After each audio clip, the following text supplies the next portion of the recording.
because we did go on TikTok. 2020 সালের August জাতীয় নিরাপত্তার বিষয়ে উদ্বেগ প্রকাশ করে যুক্তরাষ্ট্রে টিকটক নিষিদ্ধের হুমকি দিয়েছিলেন তৎকালীন প্রেসিডেন্ট ডোনাল্ড ট্রাম্প। দ্বিতীয় মেয়াদে ক্ষমতায় বসার পরও হুমকি জারি রাখেন তিনি, যার কারণে দীর্ঘ আইনি লড়াই চালিয়ে যেতে হয় টিকটকের চীনা মালিকানাধীন প্রতিষ্ঠান বাইটড্যান্সকে। অবশেষে যুক্তরাষ্ট্রের সঙ্গে যৌথ মালিকানাধীন ব্যবসা বা টিকটক ইউএসডিএস জয়েন্ট ভেঞ্চার এলএলসি চুক্তি চূড়ান্ত করেছে বাইটড্যান্স।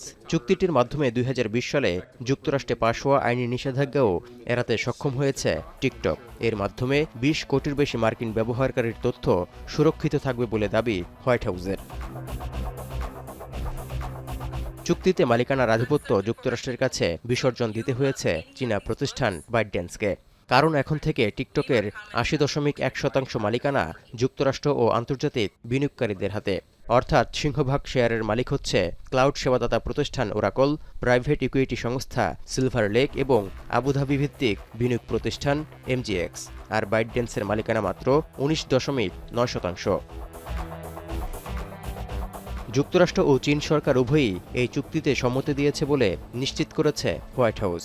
এ বিষয়ে বেইজিং এখনও কোনো মন্তব্য না করলেও ট্রুথ সোশ্যাল পোস্টে চীনা প্রেসিডেন্ট শি জিনপিংকে ধন্যবাদ জানিয়েছেন মার্কিন প্রেসিডেন্ট ডোনাল্ড ট্রাম্প। এমনকি টিকটককে বাঁচাতে সাহায্য করতে পেরে খুব খুশি বলেও মন্তব্য করেছেন তিনি।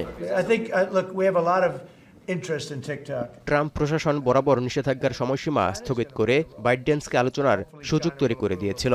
চুক্তির আওতায় এখন টিকটক শুধু বিনোদনের মাধ্যমই নয়, বরং মার্কিন আইনের আওতায় পরিচালিত একটি সুরক্ষিত ডিজিটাল প্ল্যাটফর্মের তালিকায় নাম লেখালো।